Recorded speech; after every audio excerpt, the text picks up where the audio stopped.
अब अगले important point की तरफ बढ़ते हैं। ये सारा इंपॉर्टेंट पॉइंट्स रिगार्डिंग लिमिट है, ठीक है। एक नए पॉइंट को हम आपको दिखाना चाह रहे हैं, लिमिट से रिलेटेड एक नए पॉइंट को भी दिखा रहे हैं, एक नए इशू को डिस्कस करना चाह रहे हैं। लेट अस से एक फंक्शन है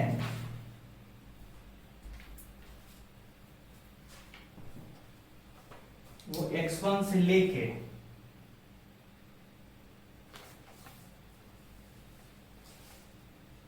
x2 तक ही एग्जिस्ट कर रहा है। मतलब डोमेन क्या हो गया, डोमेन क्या हुआ, क्लोज्ड इंटरवल x1 से लेके x2 तक। क्यों? क्योंकि x1 पॉइंट पे जो फंक्शन का वैल्यू वो डिफाइंड है और x2 पे भी डिफाइंड है और वो माना जाएगा कि फंक्शन का हिस्सा है, इसलिए क्लोज्ड इंटरवल x1 से x2 तक। अच्छा, यहां पे फंक्शन का वैल्यू लेटर से a है और यहां पे फंक्शन का वैल्यू लेटर से b है। और एक एग्जामिनर आपसे पूछा ये question, limit of the function f of x, ये जो y equal to f of x का ग्राफ है, limit of the function f of x when the input approaches x2 और क्वेश्चन मार्क। ये अगर क्वेश्चन पूछा जाए, देखिए क्वेश्चन के जरिए मेरा मेन मुद्दा है कुछ नया चीज बताना। क्वेश्चन ज्यादा इंपॉर्टेंट नहीं है, इसमें जो छुपा हुआ कॉन्सेप्ट है वो ज्यादा इंपॉर्टेंट है। उस कॉन्सेप्ट की तरफ ही ले जाने के लिए हम तरह तरह के क्वेश्चन दे रहे हैं। तो ये मत भूलिएगा कि कॉन्सेप्ट आप क्या सीखे ये नहीं दिमाग से उतरना चाहिए। तो मेरा कहना है कि आप x2 की तरफ आपको बढ़ना है, आपको किसकी तरफ अप्रोच करना है, x2 को अप्रोच करना है, ठीक है। और अप्रोच करते समय पता करना है कि आपका फंक्शन का आउटपुट किस वैल्यू को छूना चाह रहा है, ठीक है। अब आपके दिमाग में आएगा कि हम क्या क्या करेंगे, लेफ्ट हैंड लिमिट निकालेंगे, फिर राइट हैंड लिमिट निकालेंगे, ये सब दिमाग में आ रहा होगा। और अगर दोनों बराबर होगा तो बोलेंगे फंक्शन का लिमिट है और वैल्यू बताएंगे। अच्छा, यहीं पे बात है। लेफ्ट हैंड लिमिट का मतलब क्या होगा कि फंक्शन किसको छूना चाह रहा है, जब इनपुट आपको x2 को छूना चाह रहा है from left hand side. From left hand side को ऐसे दिखाएंगे, माइनस साइन पर दिखा कि x2 के छोटे वैल्यू से हम x2 को छूना चाह रहे हैं। मतलब x2 का छोटा वैल्यू यहाँ है, यहाँ से धीरे धीरे ऐसे छूना चाह रहे हैं।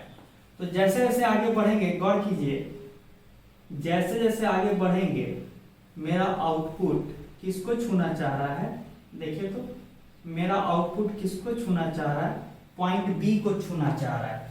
Clear cut left hand limit का वैल्यू होगा बी, कि मेरा आउटपुट b को छूना चाह रहा है जब इनपुट मेरा x2 की ओर बढ़ रहा है फ्रॉम लेफ्ट हैंड साइड।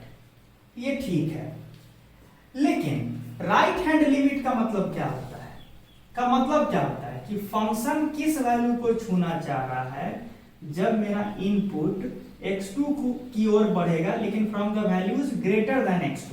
मतलब राइट हैंड साइड से हमको अप्रोच करना है, लेकिन वेरी वेरी इंपॉर्टेंट, अभी सुनिएगा, लेकिन यहां पे राइट हैंड लिमिट का चर्चा ही नहीं करेंगे, चर्चा ही नहीं करेंगे। क्यों नहीं करेंगे? क्यों? क्योंकि जैसे ही आप बोलिएगा कि सर हम x2 को अप्रोच करना चाह रहे हैं लेकिन x2 के बड़े वैल्यू से, लेकिन आप देखिए तो फंक्शन तो x2 से आगे एग्जिस्ट ही नहीं कर रहा है। x2 के आगे जो भी पॉइंट है, ये सारा जो वैल्यूज है x2 से बड़ा, उधर तो फंक्शन एग्जिस्ट ही नहीं कर रहा है। Since function is not defined beyond x2 के बियॉन्ड डिफाइंड ही नहीं है, this implies that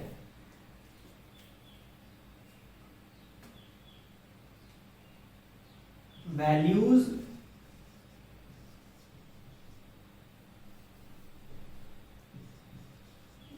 of input greater than x2 are not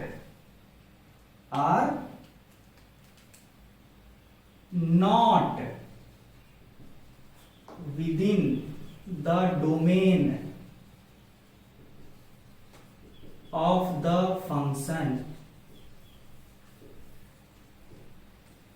जैसे ही आप राइट हैंड लिमिट निकालने की बात कीजिएगा तो आपको किधर जाना होगा, x2 के राइट हैंड साइड जाना होगा, लेकिन x2 के राइट हैंड साइड वाला कोई भी पॉइंट फंक्शन का डोमेन में है ही नहीं, फंक्शन वहां डिफाइंड नहीं है।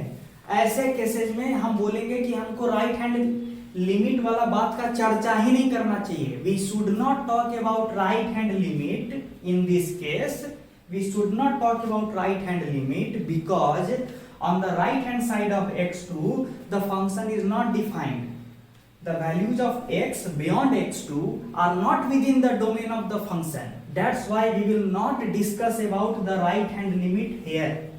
हम बोलेंगे कि we should not discuss, ये नहीं बोल देना है कि right hand limit exist, ऐसा नहीं, आपको बोलना चाहिए कि right hand limit जो है इसके बारे में we should not discuss, क्योंकि ये मीनिंगलेस चीज हो जाएगा, उधर फंक्शन ही नहीं है तो हम डिस्कस क्यों करेंगे, ठीक है। तो राइट हैंड लिमिट का डिस्कशन नहीं कीजिएगा हेयर, इस क्वेश्चन में। किस क्वेश्चन में? इस क्वेश्चन में सिर्फ किसका डिस्कशन कीजिएगा, लेफ्ट हैंड लिमिट का, और उसका वैल्यू है b, तो बोलेंगे लिमिट एग्जिस्ट करता है, बस लेफ्ट हैंड लिमिट का ही चर्चा करेंगे, और बोलेंगे लिमिट एग्जिस्ट करता है, limit exists and it is equal to, किसके बराबर है लिमिट का वैल्यू इस केस में, b। ये तो यहां की बात हो गया। अगर उसी तरीके से एग्जामिनर आपसे ये पूछा होता, ये देखिए यहां पे देखिएगा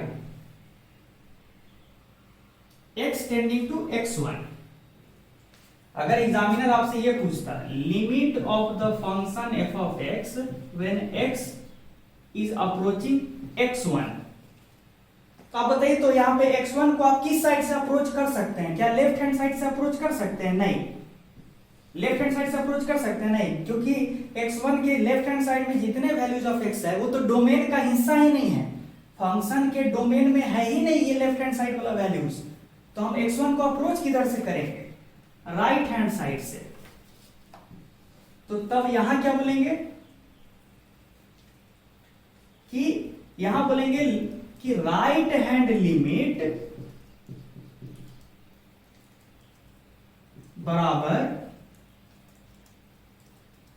limit of function f of x, x approaching x1 from values greater than x1, और इसका वैल्यू क्या बोलेंगे?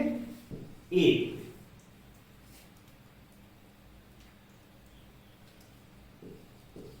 और लेफ्ट हैंड लिमिट का चर्चा नहीं करेंगे, we will not discuss it, why? क्योंकि एग्जिस्ट ही नहीं कर रहा है यहाँ पे इसका कोई मतलब नहीं है, there is no meaning of the left hand limit in this case।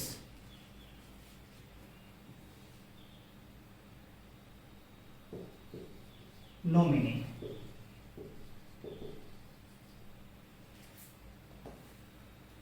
Left hand limit का कोई चर्चा करना ही बेवकूफी है, क्योंकि उधर फंक्शन एग्जिस्ट ही नहीं कर रहा।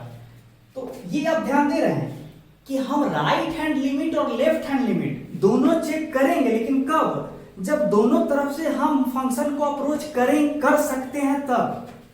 हम लेफ्ट हैंड लिमिट और राइट हैंड लिमिट दोनों का चर्चा जरूर करेंगे, कब? जब हम दोनों तरफ से लेफ्ट हैंड साइड से भी और राइट हैंड साइड से भी इनपुट को अप्रोच कर सकते हैं,